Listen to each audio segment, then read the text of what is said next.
हरे कृष्ण। हम श्रीमद् भगवद गीता के पंचम अध्याय कर्मयोग कृष्ण भावना भावित कर्म इसके दूसरे श्लोक को आज पढ़ रहे हैं।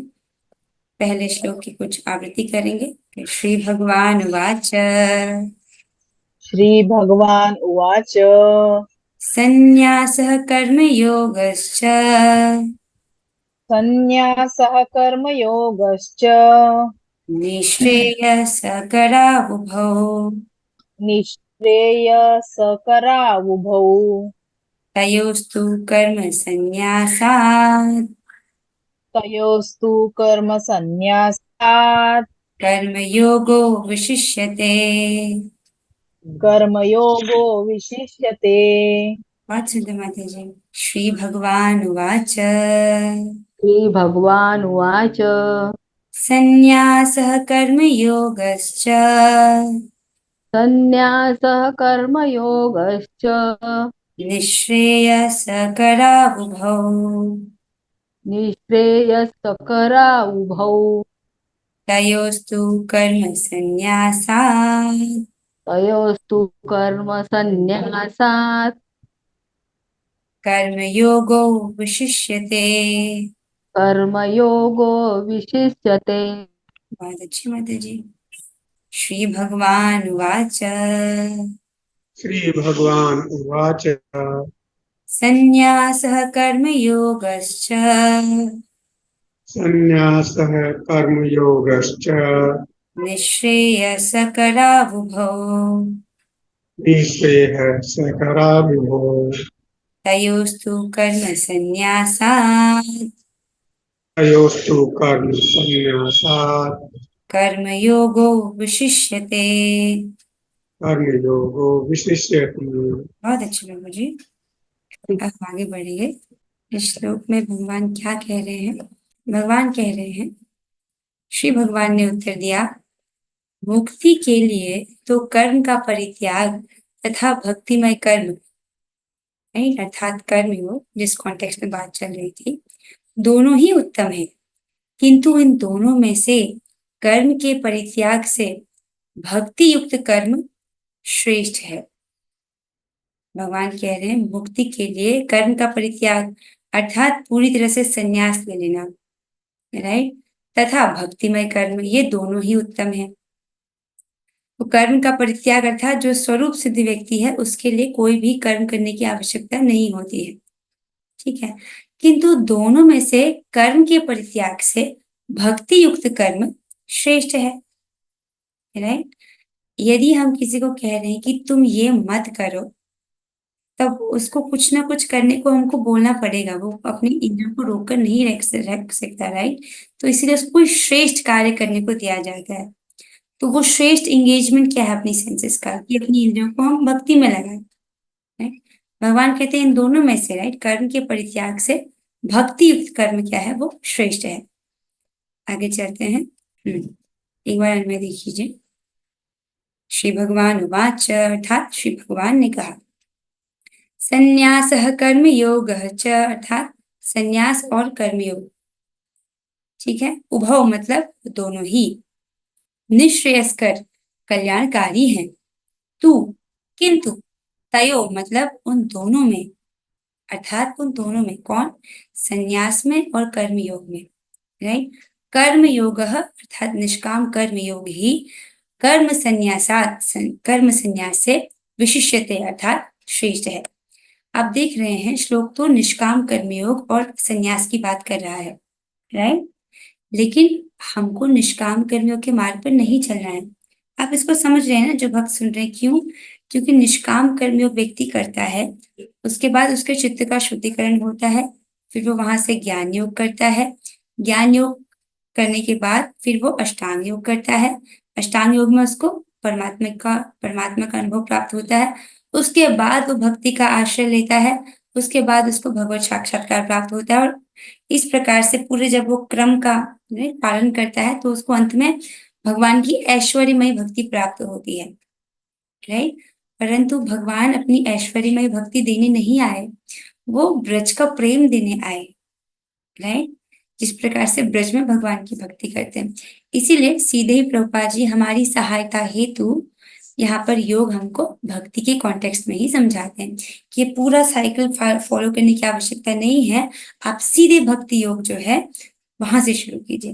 राइट, ये मैंने दोबारा समझाया उन भक्तों के लिए जो रिसेंटली सुन रहे हैं, जो कुछ दिनों से सुन रहे हैं। right?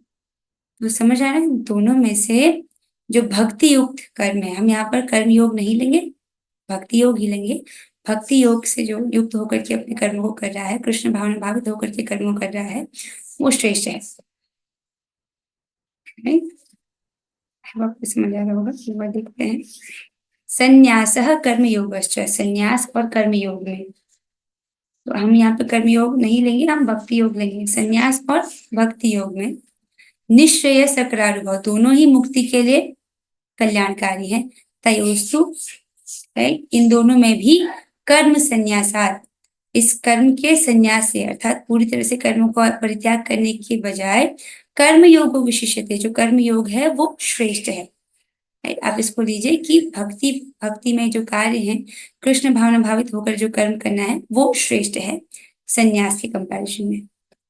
ठीक है, अब आइए, इस पर बहुत सुंदर तात्पर्य लिखा प्रभुपाद जी ने, आपको आनंद आ जाएगा इसको सुन करके। चलिए इसको पढ़ते हैं। अनुवाद और तात्पर्य कृष्ण कृपा मूर्ति श्री श्रीमद एसी भक्ति वेदांत स्वामी प्रभुपाद द्वारा।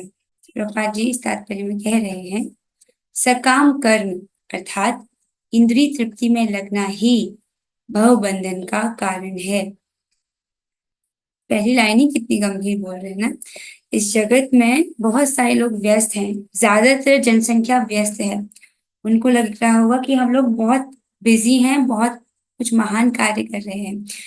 राइट, चाहे कोई बिजनेस कर रहा हो, बड़े से बड़ा साइंटिस्ट क्यों ना हो, जो भी कार्य कर रहा हो, लेकिन हम उसको ऐसे कैटेगराइज कर, अगर वो भक्ति नहीं कर रहे हैं तो वो सकाम कर्म ही कर रहे हैं, और सकाम कर्म ही कर रहे हैं तो उनका पूरा जीवन जो है वो फिर से उनको एक भवबंधन दिलाएगा, मतलब पूरा मनुष्य जीवन का फेलियर।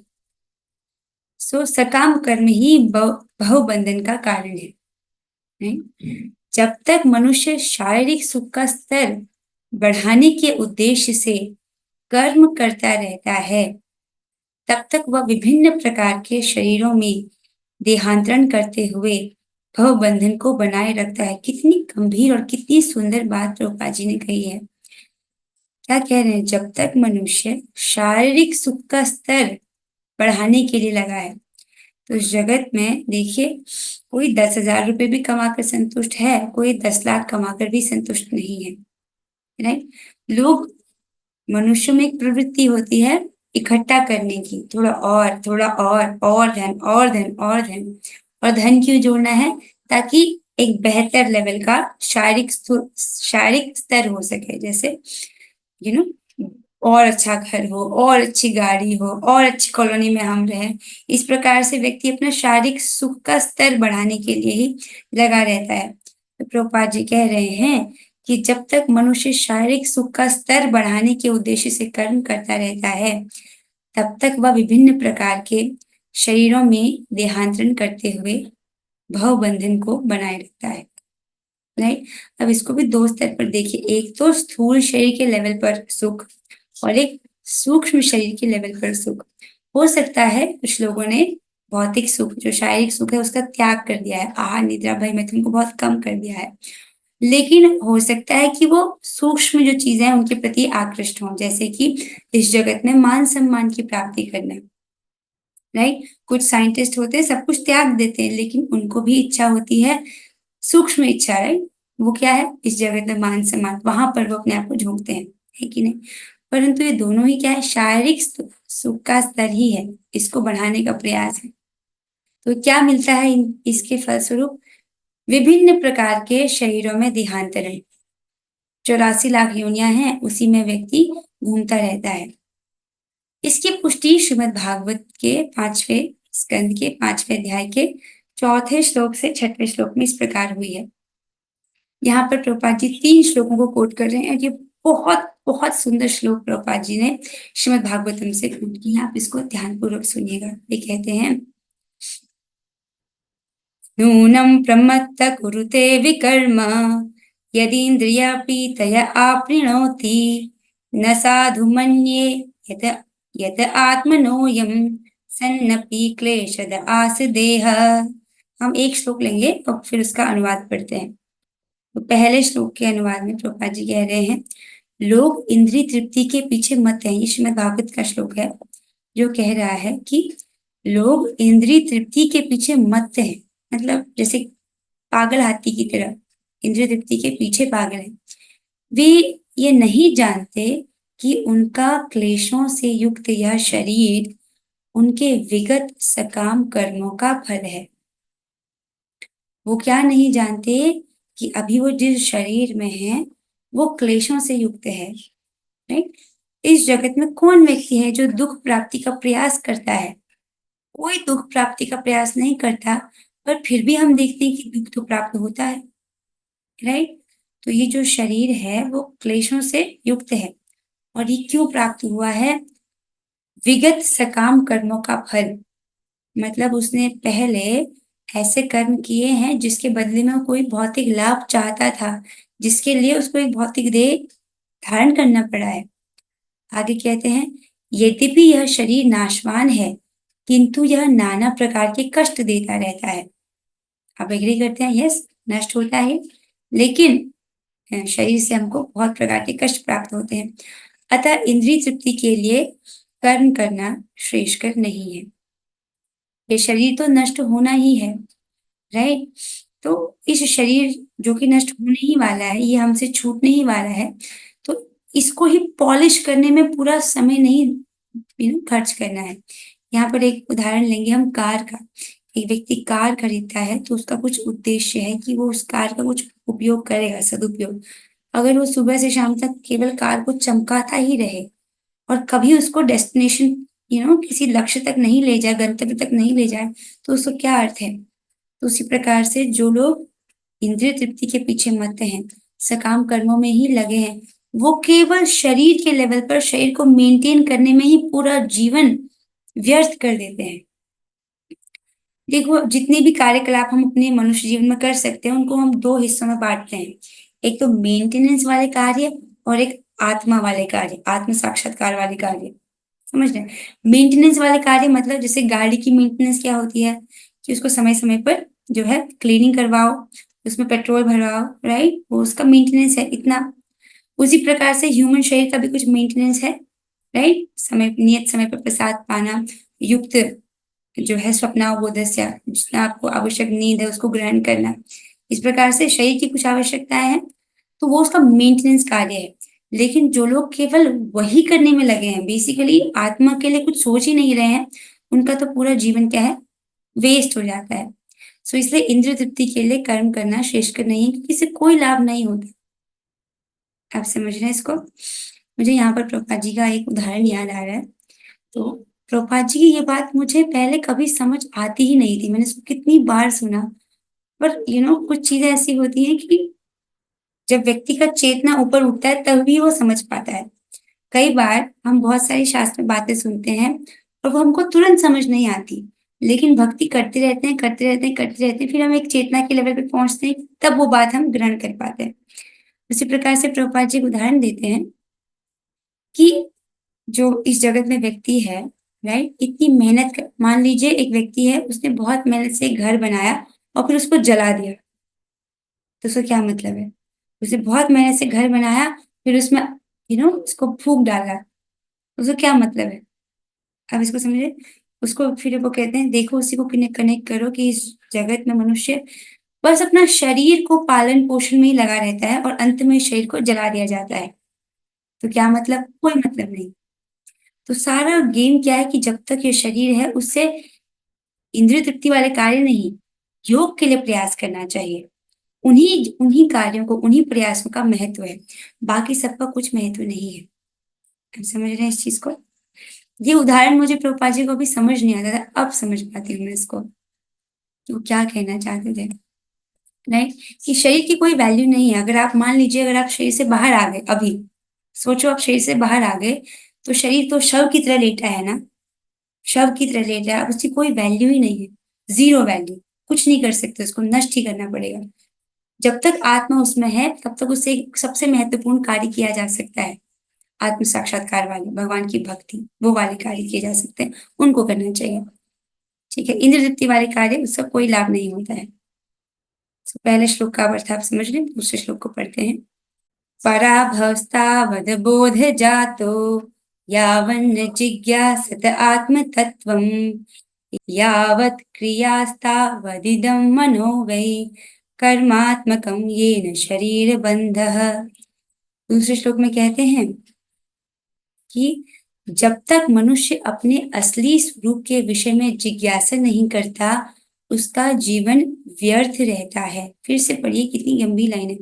जब तक मनुष्य अपने असली स्वरूप के विषय में जिज्ञासा नहीं करता कि वो कौन है, तब तक उसका जीवन व्यर्थ रहता है। इसका मतलब जो लोग भौतिकतावादी लोग हैं, उनका जीवन एक प्रकार से व्यर्थ है, उनके जीवन का कोई मीनिंग नहीं है।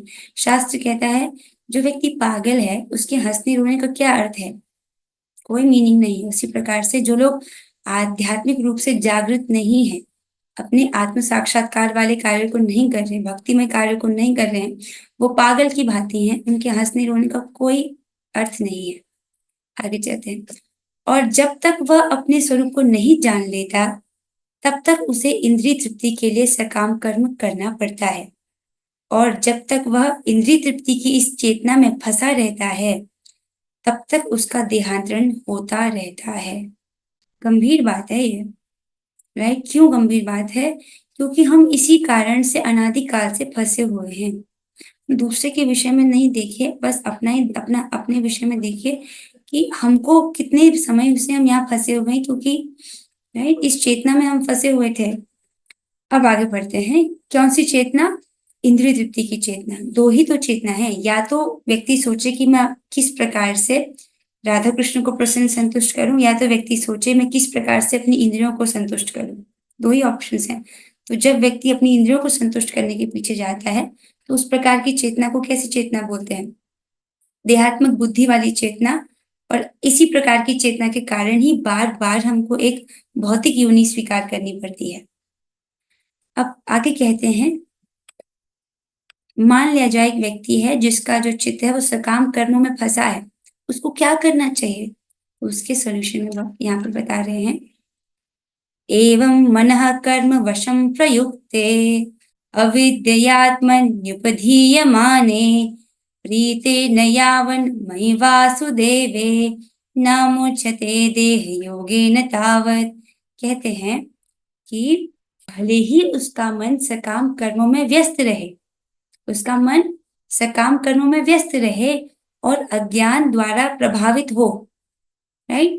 भले ही उसका मन सकाम कर्मों में व्यस्त रहे और अज्ञान द्वारा प्रभावित हो, किंतु उसे वासुदेव की भक्ति के प्रति प्रेम उत्पन्न करना चाहिए। केवल तभी वह भव बंधन से छूटने का अवसर प्राप्त कर सकता है। इतना सुंदर बोला है ना? क्या कह रहे हैं कि भले ही उसका मन जो है सकाम कर्मों में व्यस्त रहता हो, राइट, अज्ञान से प्रभावित हो, फिर भी उसे क्या करना चाहिए? भगवान वासुदेव की भक्ति के प्रति प्रेम उत्पन्न करना चाहिए। यदि ऐसा करेगा तभी वो इस भवबंधन से छूट सकता है, राइट। और सबसे आसान तरीका है, भगवत प्रभुपाद जी कहते हैं कि हरे कृष्ण महामंत्र का जप करना चाहिए गंभीरता से, राइट।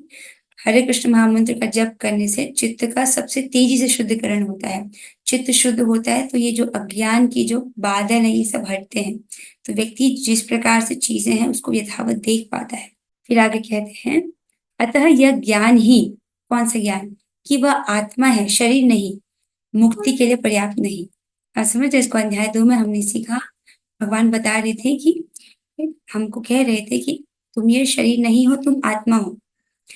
अब यहाँ पर प्रभुपाद जी कह रहे हैं कि केवल इतना जान लेना कि मैं आत्मा हूं, मैं शरीर नहीं हूं, इतना पर्याप्त नहीं है। क्यों? देखिए, आपको बता दिया गया कि आप ये शरीर नहीं हो, आप आत्मा हो। तो फिर आपका अगला प्रश्न हुआ, ठीक है तो करना क्या है? अभी तक व्यक्ति अपने आप को शरीर समझ रहा था तो शरीर वाले कार्य कर रहा था।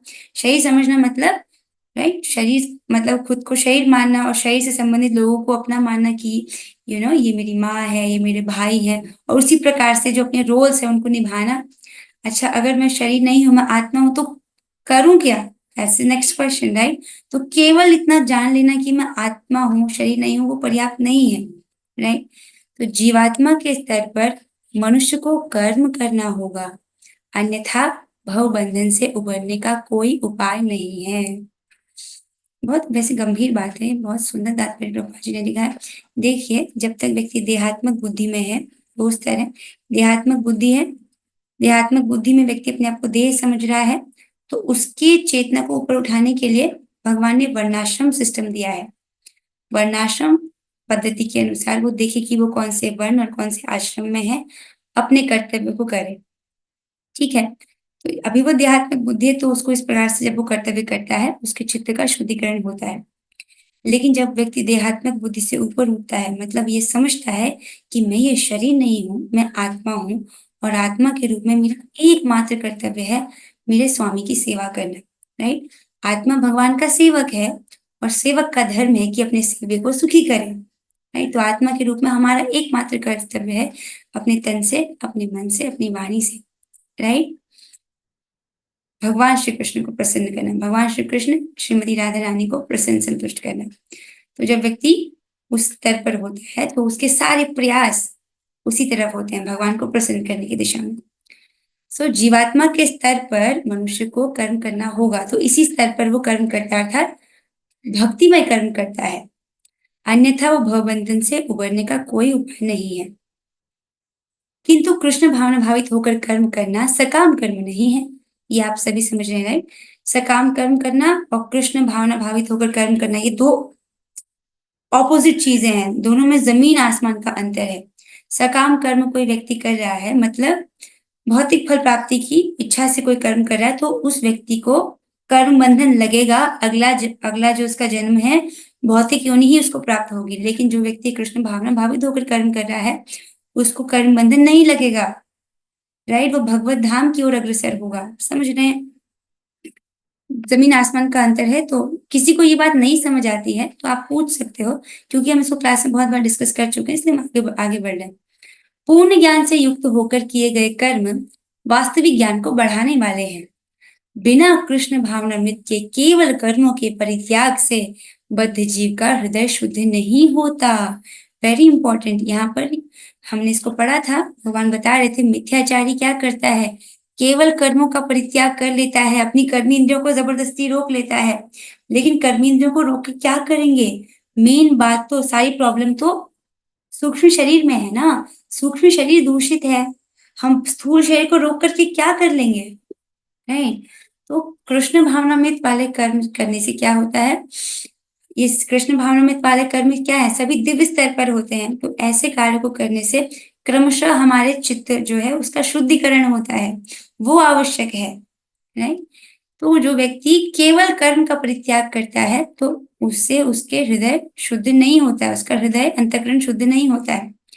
जब तक हृदय शुद्ध नहीं होता, तब तक सकाम कर्म करना पड़ेगा। सिंपल बात है। हृदय की अशुद्धि क्या है? ये मन की चंचलता उसका मल है। देखिए, हृदय की अशुद्धि मतलब जब हृदय शुद्ध होगा तो हम क्या करेंगे, हमारी एकमात्र इच्छा होगी कि हम बस भगवान को प्रसन्न करें, भगवान की सेवा करें, और कुछ नहीं चाहिए, केवल कृष्ण की सेवा दे दो, व्यक्ति उसमें खुश। और हृदय की अशुद्धि मतलब कि कुछ और भी इच्छा है, राइट? उसमें मिलावट है, तो वो है अशुद्धि, राइट? तो जब तक हृदय शुद्ध नहीं होता, तब तक उसको सकाम कर्म करना पड़ेगा। और वो अशुद्धि क्या है? एक तो है भगवान की सेवा की इच्छा, और दूसरी है अपनी इंद्रिय तृप्ति की इच्छा। दो ही तो इच्छा है, दो ही तो तरफ है, कृष्ण की सेवा, माया की सेवा। तो इसका मतलब कुछ इंद्रिय तृप्ति की मिलावट है। तो जब तक इंद्रिय तृप्ति की मिलावट है, तब तो सकाम कर्म करना ही पड़ेगा उसको। परंतु कृष्ण भावना भावित कर्म कर्ता को स्वतः सकाम कर्म के फल से मुक्त बनाता है, जिससे कारण उसे भौतिक स्तर पर उतरना नहीं पड़ता। This is very beautiful. ये चीज मुझे लग रहा है कि हम समझते हुए आ रहे हैं, तो कोई दिक्कत नहीं होनी चाहिए कि जो व्यक्ति कृष्ण भावना भावित कर्म करता है, राइट, वो इस प्रकार के कर्म उसको सकाम कर्म के फल से मुक्त कर देते हैं। क्योंकि कृष्ण भावनामृत कर्म क्या है, एक प्रकार से अकर्म है, और इस प्रकार के अकर्म का कोई बंधन नहीं लगता है, राइट? जब बंधन नहीं लगता है, तो ये जो और ये जितने भी कार्य हैं कृष्ण भावनामृत वाले कार्य, वो सब दिव्य स्तर पर हैं, राइट। तो इसका मतलब भौतिक स्तर पर उतरना ही नहीं पड़ता, तो भौतिक स्तर पर नहीं उतरना पड़ता तो मतलब कोई बंधन ही नहीं लगता। आप समझ रहे हैं इसको? यही बात हम दोबारा से इसलिए पढ़ रहे हैं क्योंकि अर्जुन जी ने इस प्रश्न को दोबारा उठाया है, राइट। जो उन्होंने तीसरे अध्याय की शुरुआत में प्रश्न उठाया था, वही वो 5वें अध्याय की शुरुआत में प्रश्न को उठा रहे हैं। तो भगवान इसको अब और स्पष्ट करेंगे, तो ये हमारे लिए बहुत अच्छा है। आगे चलते हैं। थोड़ा सा और बचा है। Can do, yes we can do it. कर लें पूरा, थोड़ा सा बचा है। अतः कृष्ण भावना भावित कर्म संन्यास से सदा श्रेष्ठ होता है, क्योंकि संन्यास में नीचे गिरने की संभावना बनी रहती है। यहाँ पर संन्यास का मतलब समझना चाहिए कि संन्यास मतलब क्या है। कृष्ण भावना भावित कर्म जो व्यक्ति कर रहा है वो संन्यास से श्रेष्ठ है, ये तो आप समझ रहे हैं। क्यों? प्रभुपाद जी बता रही है कि व्यक्ति अगर संन्यास लेता है, कर्मों को नहीं करता है, संन्यास उसने ले लिया है, तो नीचे गिरने की संभावना बनी रहती है। इन द सेंस, क्योंकि अंतःकरण अभी शुद्ध नहीं है ना, अंतःकरण शुद्ध नहीं है तो संभावना तो यही है कि वो वापस से इंद्र तृप्ति वाले कार्य में फिर पड़ जाएगा। इसको इस प्रकार से समझाया गया था कि एक नदी का वेग है, बहुत तेज बहने वाली नदी है, उसको हम रोक कर नहीं बैठ सकते हैं, उसको एक दूसरी दिशा की ओर मोड़ दिया जाता है। उसी प्रकार से इंद्रियों को हम रोक कर नहीं बैठ सकते हैं, राइट। सो उसको एक दिशा की ओर मोड़ा जाता है, वो दिशा है भगवान की सेवा की ओर, राइट। तो उधर इंद्रियां इंगेज रहती हैं, और जब इंद्रियां भगवान की सेवा में इंगेज रहती हैं तो क्योंकि भगवान का संपर्क हो रहा है तो इंद्रियां उससे पवित्र होती हैं। यहाँ पर एक श्लोक प्रभुपाद जी कोट करते हैं भागवत में, भागवत के स्कंद 1 अध्याय 2 श्लोक संख्या 25 है। तो इसमें कहा गया है, प्रापंचिकतया बुद्ध्या हरि संबंधी वस्तुनः मुमुक्षुभिः परित्यागो वैराग्यम फल्गु कथ्यते। क्या बोल रहे हैं श्लोक में, इसको सुनिए। अच्छा श्लोक है। जब मुक्तिकामी व्यक्ति श्री भगवान से संबंधित वस्तुओं को भौतिक समझकर उनका त्याग करता है, ऐसा संन्यास अपूर्ण कहलाता है। कैसा है वो? वैराग्यम फल्गु कथ्यते। ऐसा जो वैराग्य फल्गु है, अपूर्ण है। कैसा वैराग्य? एक व्यक्ति है जो मुक्ति चाहता है, समझ रहे हैं। एक व्यक्ति को हम उसकी इच्छा के द्वारा समझते हैं, उसकी किस प्रकार की इच्छा है, राइट। धर्म अर्थ काम मोक्ष, व्यक्ति मोक्ष की इच्छा रख रहा है, मतलब बाकी स्तरों से ऊपर उठा हुआ है वो, धर्म अर्थ काम से भी ऊपर उठ गया है, तभी वो मोक्ष की इच्छा पर पहुंचा है, ठीक है। लेकिन ऐसा व्यक्ति जो है, अब इसको इतना वैराग्य हो गया है कि इसने भगवान से संबंधित वस्तुओं को भौतिक समझकर उनका त्याग कर दिया है। आप समझ, इतना वैराग्य हो गया है कि भगवान से संबंधित जो चीजें उनको भी उसने उसका भी त्याग कर दिया है। तो ऐसा जो संन्यास है वो अपूर्ण कहलाता है, ये पूर्ण संन्यास नहीं है। तो फिर संन्यास कब पूर्ण माना जाएगा? तो कहते हैं संन्यास तभी पूर्ण माना जाता है जब यह ज्ञात हो कि संसार की प्रत्येक वस्तु भगवान की है और कोई किसी भी वस्तु का स्वामित्व ग्रहण नहीं कर सकता। This is very beautiful. समझिए, संन्यास को कब पूर्ण माना जाए? जब व्यक्ति इस बात को समझे कि संसार का सब कुछ भगवान का है। जब व्यक्ति ये बात समझता है और ये समझता है कि मेरा किसी भी चीज में स्वामित्व नहीं है, अपने शरीर पर भी मेरा स्वामित्व नहीं है, तब उसका जो है क्या कहते हैं, उस संन्यास को पूर्ण माना जाएगा। भगवान से संबंधित अर्थात देखिए कि वो इतना वैराग्य हो गया है कि उसको कथा में भी नहीं आना है, उसने सब त्याग दिया, जंगल चले गया, वो सोचता है कि कथा में भी नहीं आ रहा है, तो कथा तो भगवान से जोड़ती है, उसने कथा का भी त्याग कर दिया है। आप समझ रहे हैं? यहाँ तक कि प्रसाद को भी उसने त्याग दिया। वो सोचता है कि आप देख रहे हैं प्रसाद भी, जब प्रसाद बांटा जाता है तो देखो बहुत सुंदर सुंदर भोग अर्पित किए जाते हैं श्री भगवान को, राइट। तो वो व्यक्ति कहे अरे इसमें तो इतना सुंदर सुंदर प्रसाद है, यहाँ पर तो आलू है, पूरी है, पनीर की सब्जी, जो भी आप सोचो, जो भी आपको बहुत पसंद है, राइट। भगवान को तो सब कुछ अर्पित होता है, 56 भोग अर्पित होता है। तो व्यक्ति सोचे कि ये वैराग्य कैसे हो सकता है, ये लोग तो बहुत इंद्रिय तृप्ति कर रहे हैं, राइट। इस प्रकार से उसने प्रसाद का भी त्याग कर दिया है। तो समझ रहे, इतना अधिक वैराग्य हो गया कि भगवान से संबंधित चीजों का भी उसने त्याग कर लिया, कथा भी नहीं सुन रहा, प्रसाद का भी त्याग कर लिया। उसको लगता है कि एकांत में बैठ करके जंगल में उस प्रकार से मुझको भगवान प्राप्त होंगे। अब कलयुग में ऐसा संभव नहीं है। कलयुग में ऐसा संभव नहीं, पहले के युग में ऐसे लोग करते थे। संन्यास तभी पूर्ण माना जाता है जब यह ज्ञात हो कि संसार की प्रत्येक वस्तु भगवान की है और कोई किसी भी वस्तु का स्वामित्व ग्रहण नहीं कर सकता।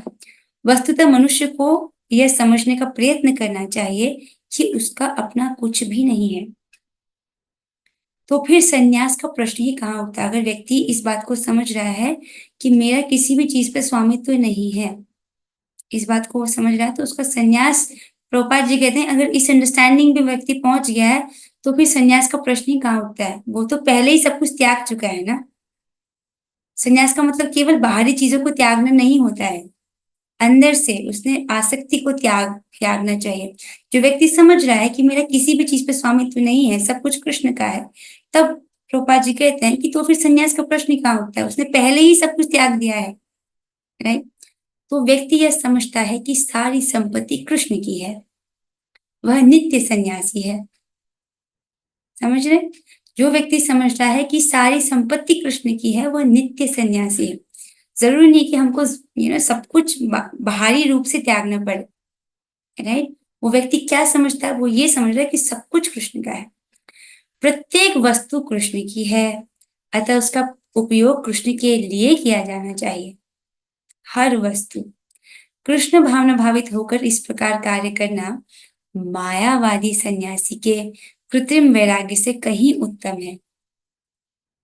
तो समझ रहे हैं इस बात को? मायावादी सन्यासी, एक व्यक्ति जो पहली बार गीता क्लास में आया है, जिसको कुछ भी नहीं पता, लेकिन वो समझ रहा है कि इसको भगवान कह रहे हैं, उसने कृष्ण को भगवान स्वीकार किया है, तो मायावादी सन्यासियों से श्रेष्ठ है। प्रभुपाद जी कहते हैं कि वो एकदम नया जो नव दीक्षित भक्त है, जिसको भी माला पकड़नी भी नहीं आती, उसको ये भी नहीं पता कि इस उंगली से माला को नहीं छूते हैं, तुलसी माला को, वो व्यक्ति अब हरे कृष्ण महामंत्र करने का प्रयास कर रहा है, वो व्यक्ति भी मायावादी सन्यासी से श्रेष्ठ है। क्यों? ये जो मायावादी सन्यासी हैं, ये भगवान के अपराधी हैं। तो जो भगवान के अपराधी हैं, उन पर कृपा नहीं होती है।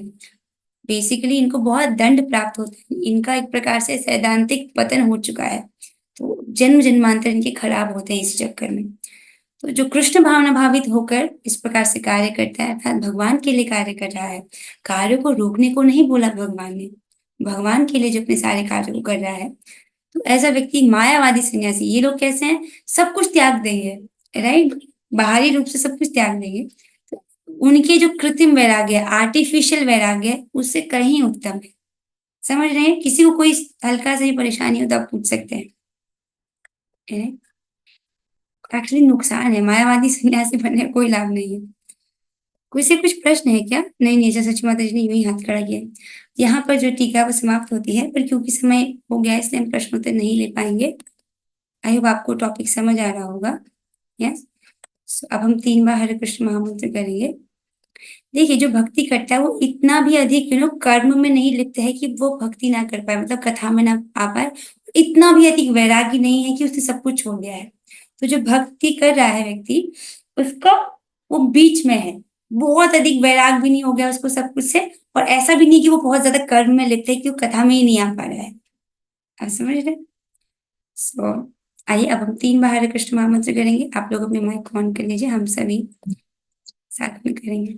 हरे कृष्णा कृष्ण कृष्णा हरे हरे, हरे राम राम राम हरे हरे, हरे कृष्णा कृष्ण कृष्णा हरे हरे, हरे राम राम राम हरे हरे, हरे कृष्णा कृष्ण कृष्णा हरे हरे, हरे राम राम राम हरे हरे। श्रीमद् भगवद गीता की जय, श्री प्रभुपाद की जय। और हरे कृष्ण।